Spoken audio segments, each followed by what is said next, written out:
그 예수님에 대한 소문이 온 땅에 퍼졌고 예수께서 거기서 떠나가실 때 두 소경이 따라오면서 소리질러 가로되 다윗의 자손이여 우리를 불쌍히 여기소서라고 하면서 이제 유대인들은 못 알아보는데 예수님을 지금 소경도 알아보고 전에는 귀신도 알아보고 그랬습니다. 다른 사람들은 다 예수님을 알아보는데 예, 그렇죠. 그래서 다윗의 자손이여 우리를 불쌍히 여기소 했더니 예수님께서 집에 들어가셨다라고 하는 게 뭐냐면은 이제 소경이 눈이 안 보이니까 둘이서 또 예, 우리를 불쌍히 여기소서 다윗의 자손이요 하면은 사람들은 예수님이 아직 다윗의 자손인지 모르는데 근데 예수님이 아직 죽을 때가 안 됐거든요. 다윗의 자손이라는 것을 굳이 밝힐 필요가 없습니다. 그래서 여기서는 대답을 안 하고 집에 들어가서 소경들에게 얘기를 하기 시작합니다. 그래서 집에 들어가는데 이 집이 어딘지는 애매해요. 지금까지 집에 들어가는 게 그 세리의 집에 들어갔었고 그 다음에 이 회당장 야이로의 딸의 집에 들어가가지고 하는 거 있었는데 여기서도 또 집에 들어가시는데 아마도 마태의 집이 아닐까라고 생각이 됩니다. 그래서 이 집에 들어가가지고 소경들이 이제 예수님께 나와서 예수님께서 이제 말하시는 거죠. 내가 능히 이 일을 할 줄을 믿느냐. 이게 좀 특이해요. 왜냐면은 지금 산상수훈에서 저번에 제가 말씀드린 것처럼 예수님이 산상수훈이 끝난 다음에 사람들의 반응이 어땠냐면은 그가 보통 서기관들처럼 하는 말이 아니라 권세 있는 자 같이 말하니 그것을 기이 여겼다라고 나오지 않습니까? 권세 있는 자, 나는 내게는 말한다 막 그런 식으로 얘기하니까 그걸 갖다 되게 나쁘게 본 거예요. 왜 저 따위로 설교하냐면서 기이 여긴 건데 그 네가 뭔데 그런 거죠 사실은. 근데 여기서 예수님이 말하는 게 네가 내 권세를 아느냐라는 거 물어본 겁니다. 내가 능히 이 일을 할 줄을 믿느냐 하면서 내 권세를 네가 믿느냐 그런 거예요. 저기서는 산상수훈 때는 예수님이 설교를 해도 천국의 비밀을 가르쳐줘도 예수님의 권세에 대해서 사람들이 반개를 들었는데 소경들은 예수님의 권세에 대해서 받아들여요. 소경은 알아보는 그걸로 봐야 됩니다. 그래서 능히 이 일을 할 줄 믿느냐라고 하니까 대답하되 주여 그렇습니다 라고 하니까 이에 예수께서 저희의 눈을 만지시며 가라사대 너희 믿음대로 되리라 하신데 그의 눈이 밝아졌습니다. 예수께서 엄히 경계하시되 삼가 아무에게도 알리지 말라 하셨으나 저희가 나가서 예수의 소문을 온 땅에 전파합니다. 예수님이 일하실 때마다 지금 말하지 말라 그러는데 계속 전파되고 있습니다. 참 그래요. 하나님의 일은 감춰지지가 않아요. 밑에도 나오는데 10장에서도 도대체가 숨겨지지 않고 알려지지 않을 것이 없다라고 나오면서 결국에는 다 알려지거든요. 나쁜 것도 알려지고 좋은 것도 알려지고 다 알려집니다. 그러니까 하나님이기 때문에 뜨게 할 수 있어요. 하나님이기 때문에 닿으면 낫는 것처럼 하나님이기 때문에 닿으면 살아나야 되는 것처럼 메시아이기 때문에 메시아는 소경의 눈을 뜨게 할 수밖에 없습니다. 우리가 이사야서 29장에서 봤습니다. 예, 이사야서 우리가 봤잖아요. 이사야서에서 소경의 눈을 뜨고 귀머거리들이 그때 이제 복음을 듣거든요. 안진뱅이가 일어나고 그거는 11장에서 나와요. 사실은 이게 그 요한의 제자들이 와가지고 이게 5절에 나오는데 요한이 당신이 금입니까라고 물어봐요. 요한도 지금 헷갈리는 거야. 요한도 예수님인가? 그래서 예수님 만나면서 그랬더니 이제 소경이 보며 안진뱅이가 걸으며 문둥병이가 깨끗함을 받으며 귀머거리가 들으며 죽은 자가 살아나며 가난한 자에게 복음이 전파된다 하라면서 이사야서 29장, 35장, 61장에서 나왔던 얘기를 그대로 얘기합니다. 이거는 메시아만이 할 수 있어요.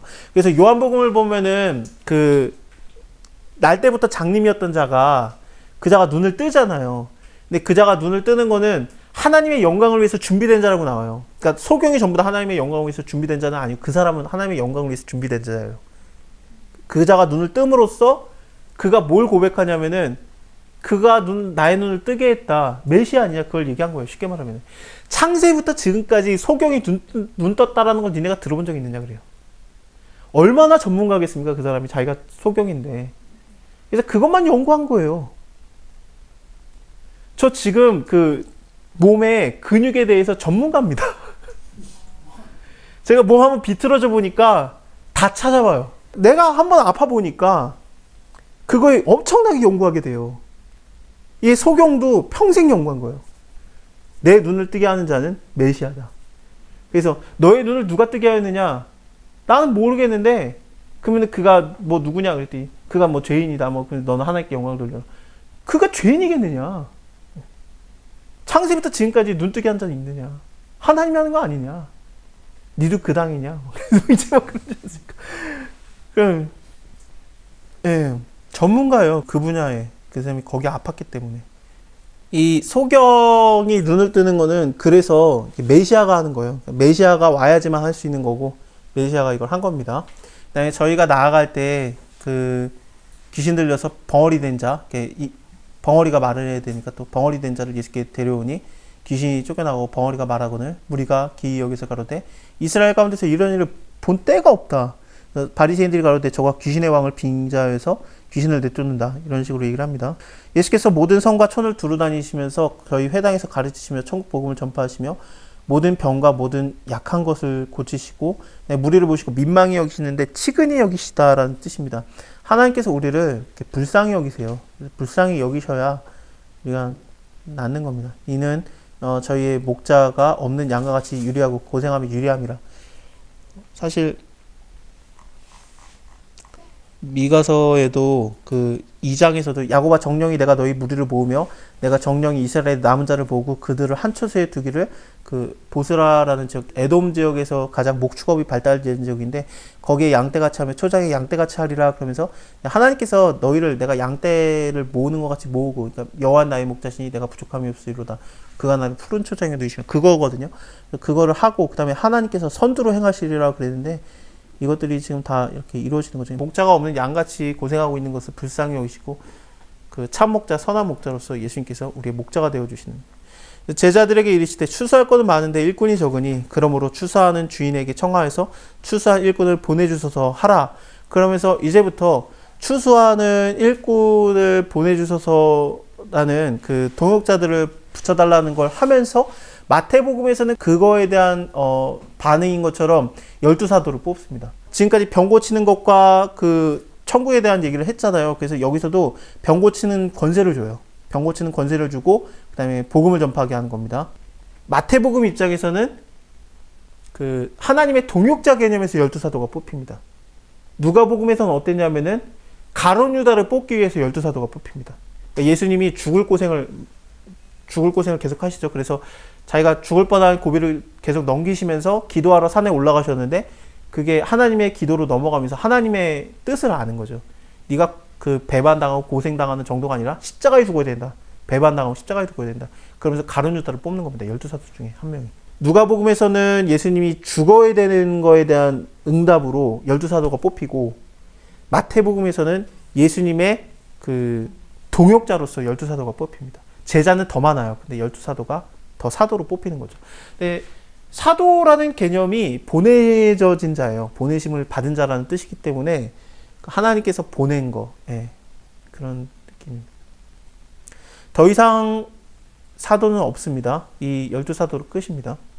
예, 사도행전에서 마띠아 하나 더 추가되는 거, 가룟 유다 자리를 대신하는 거 말고는 없습니다. 아까 말씀드린 거, 여기, 새로운 시대가 열려야 되는 거, 세술은 세부대에 넣어야 된다라고 한 다음에 바로 나오는 게 왜 혈루병과 죽은 자가 살아나는 걸까?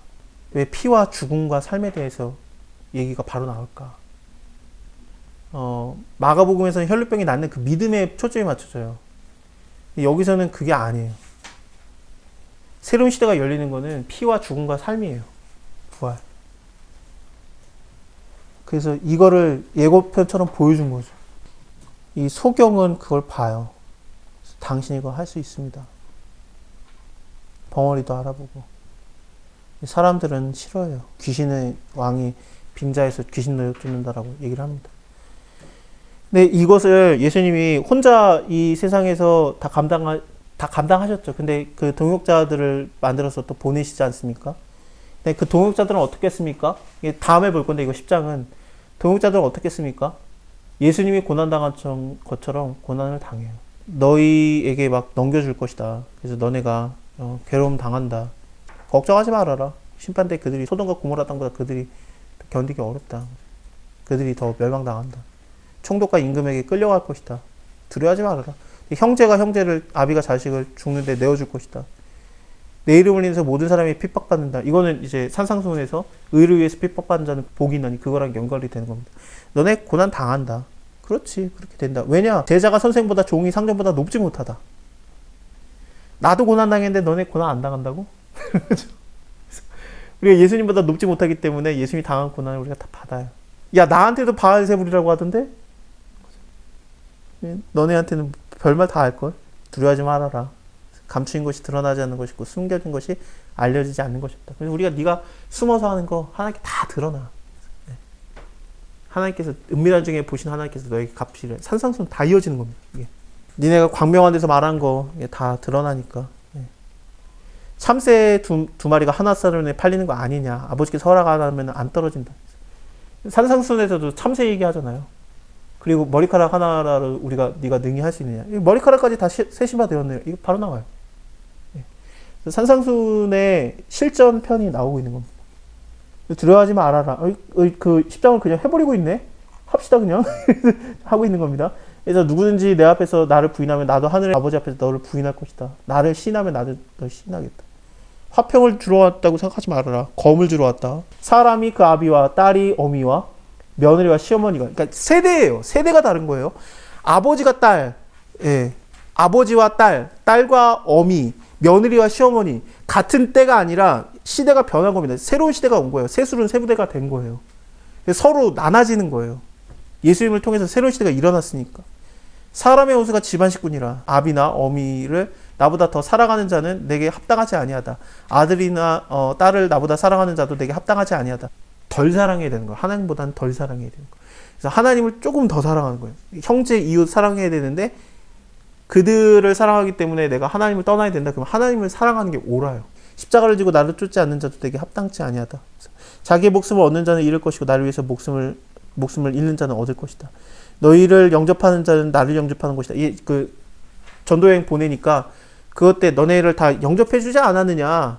예, 영접하는 자, 내가 너 보냈지. 그러니까 너를 보낸 나를 영접한 것이다. 나를 영접하는 자는 또 어떠냐? 나를 보내신 내 아버지를 영접하는 것이다. 선지자의 이름으로 선지자를 영접하는 자는 선지자의 상을 받을 것이고 의인의 이름으로 의인을 영접하는 자는 의인의 상을 받을 것이다. 이웃 사랑하는 것도 그렇고 그 다음에 우리가 남에게 이웃 사랑을 받잖아요. 그것도 다 그 카운터 안에 들어가는 겁니다. 하나님께서 그걸 다 알아요. 다 감춰질 것이 없습니다. 누구든지 제자의 이름으로 이 소자 중에, 이 소자가 누구겠습니까? 여기서는 소자는 12사도예요. 왜 12사도가 소자입니까? 죄인 취급받고 세리 취급받고 이상한 취급받았거든요. 너희가 소자가 되는데 너희에게 냉수 한 그릇이라도 주면 내가 진실로 너희에게 이르노니 그 사람이 결단코 상을 잃지 아니하리라. 당당하게 하나님이 너 할 거니까. 그러니까 마치 엘리야 하나님이 책임졌던 것처럼 너희를 책임질 거니까 제발 그 미가서대로 삭을 쫓아서 따라가는 그 거짓 선지자 되면 안 되겠죠. 그래서